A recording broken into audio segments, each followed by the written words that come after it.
यज्ञ का ज्ञान विज्ञान। इसमें गुरुदेव आज हमें यज्ञ भारतीय दर्शन का इष्ट आराध्य इसके बारे में बता रहे हैं। इसमें गुरुदेव बताते हैं अध्यात्म विज्ञान के तत्व दर्शन एवं क्रिया प्रयोजन के दोनों ही पक्ष यज्ञ विधा से संबंधित हैं। कठोपनिषद में यम नचिकेता संवाद में जिन पंच प्राणाग्नियों का विवेचन हुआ है वे अग्निहोत्र से सर्वथा भिन्न प्राण परिष्कार की चिंतन पर दिशाधाराएं हैं।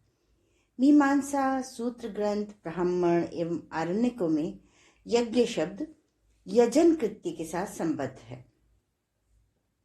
जीवन यज्ञ का तात्पर्य है चिंतन और चिंतन को पवित्र एवं प्रखर बनाना।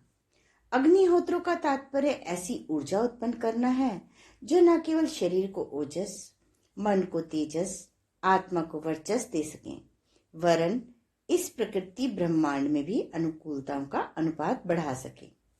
यज्ञ में अग्नि का प्रयोग होता है। इस परंपरा में शास्त्रकारों ने यह भी स्पष्ट किया है कि इस ब्रह्मांड में अग्नि के अनेक स्वरूप हैं। वे सभी अपने अपने प्रयोजनों के लिए समर्थ शक्तिवान हैं, किंतु यज्ञाग्नि उनमें विशिष्ट है। वह ज्वलनशील होते हुए भी आध्यात्मिक विशेषताओं से संपन्न होती है और देव संज्ञा में गिनी जाती है। यजन पूजन उसी का होता है और वही याजक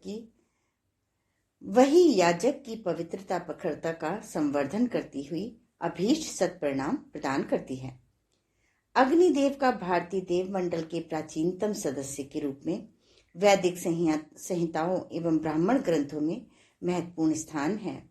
ऋग्वेद का प्रथम मंत्र एवं शब्द अग्निदेव की स्तुति से ही प्रारंभ होता है।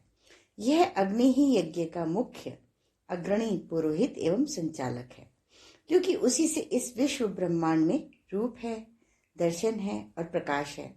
उसी के आलोक से समस्त विश्व आलोकित होता है। उसी ज्ञान स्वरूप प्रकाशक चेतना शक्ति की शासिका एवं अधिष्ठात्री अग्नि की अभ्यर्थना उपासना से जीवन पवित्र बनता है, आत्मोन्नति होती है और अमृत तत्व की प्राप्ति होती है। देवताओं में सर्वप्रथम और सर्व समर्थ अग्निदेव की उत्पत्ति हुई।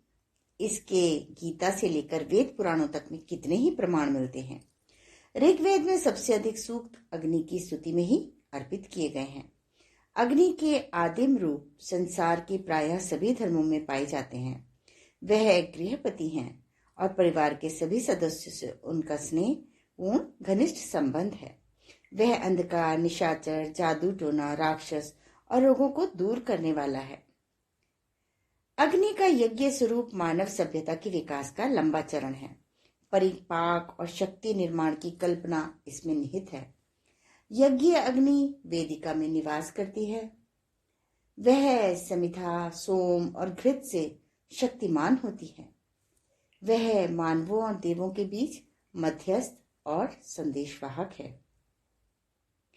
अग्नि की दिव्य उत्पत्ति का वर्णन भी वेदों में विस्तार से बताया गया है। अग्नि दिव्य पुरोहित है। वह देवताओं को पौरोहित्य करता है। वह यज्ञों का राजा है।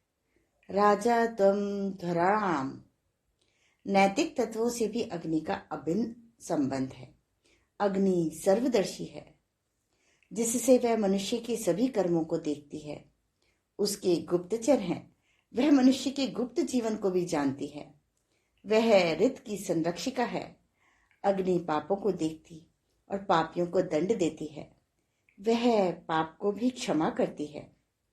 अग्नि की तुलना बृहस्पति और ब्राह्मणस्पति से भी की गई है। वह मंत्र, धी, बुद्धि और ब्रह्म की उत्पादिका है। वेदों को भारतीय तत्व ज्ञान का उद्गम स्रोत माना गया है। उनमें श्रद्धा, निष्ठा और प्रज्ञा के तीनों दिव्य तत्वों की गरिमा तथा उपलब्ध करने की प्रक्रिया समझाई गई है। वेद त्रयी ही त्रिपदा गायत्री हैं। इन्हीं के प्रतिपादन सत्य, चित, आनंद, सत्य, शिव, सुंदर एवं ज्ञान, भक्ति, कर्म कहलाते हैं। यह वेद ज्ञान त्रिविध होते हुए भी त्रिवेदी संगम की तरह एक ही केंद्र पर केंद्रित होता है और वह है यज्ञ। संक्षेप में वेदों का विस्तृत विवेचन विस्तार यज्ञ विद्या को समझाने और समझने के लिए ही हुआ है। स्पष्ट है कि यज्ञ ही वेद ज्ञान का इष्ट आराध्य है। वेद ज्ञाने धातु से निष्पन्न वेद शब्द का तात्पर्य ज्ञान के भांडागार से होता है। वेदों में जिस ज्ञान का प्रतिपादन है उसका प्रमुख माध्यम यज्ञ है। यज्ञ के प्रयोजन से ही वैदिक ज्ञान आविर्भूत हुआ है। दूसरे शब्दों में हम यूं कह सकते हैं कि वेद का ज्ञान पक्ष यज्ञों में ओतप्रोत है। यज्ञ अग्नि ही शक्ति प्रकाश और ब्रह्म ज्ञान दाता है। हम भारतीय अग्नि को देवता मानते हैं, उनकी पूजा करते हैं, आहुतियां भेंट करते हैं, चूंकि उन्हें अग्नि नीले पुरोहितम देवताओं तक आहुतियां पहुंचाने वाला पुरोहित माना गया है। इसीलिए यह विश्वास करते हैं कि अग्निदेव हमारी भावनाओं एवं कामनाओं से युक्त आहुतियां देवताओं तक पहुंचाते हैं, जिससे देवता हम पर आयु प्राण बल बुद्धि ज्ञान और सुखों की वृष्टि करेंगे। कोई भी पदार्थ जलकर गैस रूप में असंख्य गुना व्यापक हो जाता है। यह बात अब वैज्ञानिक भी मानते हैं। सन 1966 में आयोजित कैलिफोर्निया यूनिवर्सिटी की एक अंतर्राष्ट्रीय वैज्ञानिक गोष्ठी में वैज्ञानिकों ने माना कि अग्नि में किसी भी हव्य को ऑक्सीकृत कर अनंत आकाश में पहुंचा देने की क्षमता है। यही नहीं, अग्नि को आश्चर्यों का आश्चर्य कहा गया और उस पर विस्तृत खोज की आवश्यकता पर जोर दिया गया। हवा का झोंका आए तो आग बुझ जाएगी, फिर अग्नि हवा में ही क्यों जलती है? वायु शून्य में क्यों नहीं जलती? अग्नि ज्वाला के मध्य भाग का तापमान कम रहता है, जबकि बाहरी भाग सबसे गर्म होता है। बाहरी भाग में भी ऊपर जिस तरफ लौ उठती है, उधर का तापमान सर्वाधिक क्यों होता है? लौ सदा ऊपर की तरफ ही क्यों उठती है? आदि वे प्रश्न हैं जिन पर वैज्ञानिकों को भी कुछ नहीं मालूम। जो कुछ जाना है, जाना जा सकता है, जाना जा सका है, वह अत्यंत न्यून है। अग्नि स्फुलिंग की कोई भौतिक या रासायनिक व्याख्या अब तक नहीं हुई। यह एक नया खुला हुआ विस्तृत क्षेत्र है। इसीलिए संसार के अनेक शोध संस्थानों, विशेषकर इंग्लैंड के विश्वविद्यालयों में इन दिनों अग्नि ज्वाला पर तेजी से अनुसंधान चल रहे हैं। वैदिक ऋचाएं जिन देवताओं के लिए प्रयुक्त होती हैं, उन पर दृष्टि डालने से पता चलता है कि भारतीय तत्वदर्शियों ने अग्नि तत्व पर जितनी गवेषणाएं की हैं, उतनी अन्य किसी पर शायद ही की हों। उन्होंने अग्नि की रासायनिक और भौतिक ही नहीं, उनकी आध्यात्मिक शक्तियों का भी विस्तार से विश्लेषण किया है। पृथ्वी पर सामान्य स्थिति में पाई जाने वाली अग्नि को उन्होंने इतना असामान्य पाया कि उन्हें एक स्वतंत्र वेद यजुर्वेद की ही रचना करनी पड़ी। यह अग्नि ही है जिसके कारण प्राणी मात्र जीवन धारण किए हुए है। मनुष्य के मुखमंडल पर विद्यमान चमक, तेजस और आकर्षण अग्नि की ही उपस्थिति का परिणाम है। अग्नि का शरीर से समाप्त हो जाना, शरीर का ठंडा पड़ जाना ही मृत्यु मानी जाती है। ये गवेषणाएं प्रमाण हैं कि ऋषियों ने अग्नि तत्व की सूक्ष्म अति सूक्ष्म अवस्था तक का ज्ञान प्राप्त किया था।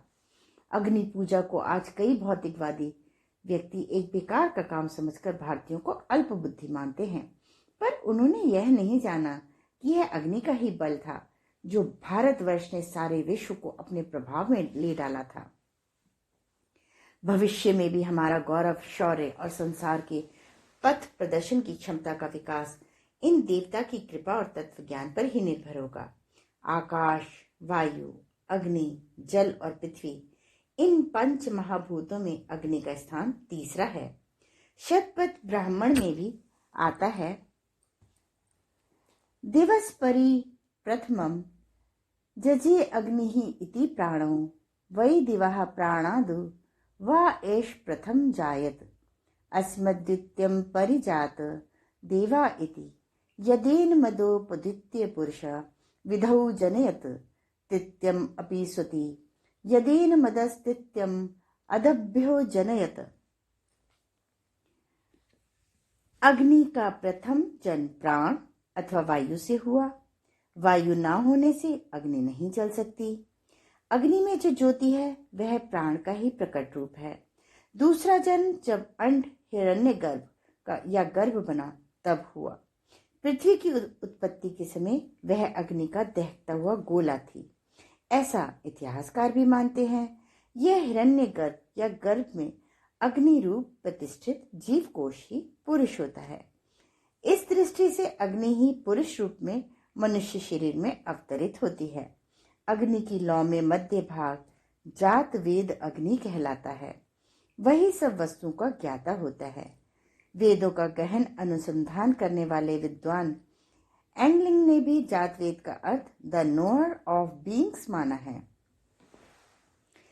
अग्नि का तीसरा जन्म अपो में हुआ, अर्थात अग्नि से ही जल की उत्पत्ति हुई। जिस तरह प्रत्येक भूत दूसरे भूत तत्व में समाया रहता है, अग्नि भी जल में समाविष्ट हो गई।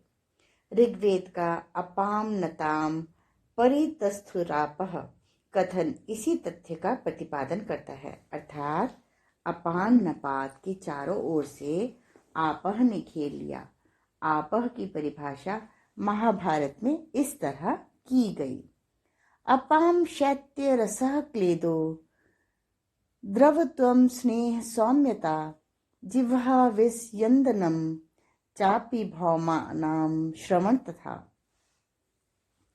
भूमिगत अपो जल का गुण शैत्य, रस गीलापन, द्रव तत्व स्नेह सौम्यता, जिह्वा विस्यंदन एवं उबलना भी है।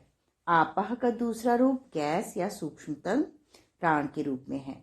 आपह को विधा अर्थात वह जो सब कुछ बनाता है, प्राण रूप में गैस ही सृष्टि की उत्पत्ति का कारण है। यह अब खगोल शास्त्री भी मानते हैं।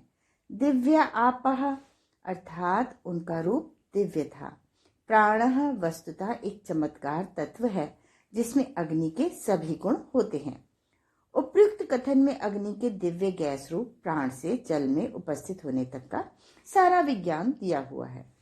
इससे भी सूक्ष्म विज्ञान वैदिक ऋचाओं में है। उसी की जानकारी और अनुभूति के फलस्वरूप भारतीय तत्वदर्शियों के ने प्राण संचालन, इच्छा मृत्यु, अपने प्राणों से औरों का भला करना, आग्नेयास्त्र, परकाय प्रवेश, औरों के मन की बात जान लेना आदि दिव्य शक्तियां प्राप्त की थीं। पंचाग्नि विद्या के नाम से शरीर में अग्नि तत्व या प्राण के विकास का ही ज्ञान कठोपनिषद में यमाचार्य ने नचिकेता और भृगु ने वरुण को कराया था। प्राण विद्या वस्तुतः गूढ़ साइंस है जो किसी भी परमाणविक क्षमता से अधिक महत्वपूर्ण है। आज के स्वाध्याय का क्रम हम यहीं समाप्त करते हैं। अगले क्रम में हम इसी को कंटिन्यू करेंगे। यज्ञ भारतीय दर्शन का इष्ट आराध्य। धन्यवाद।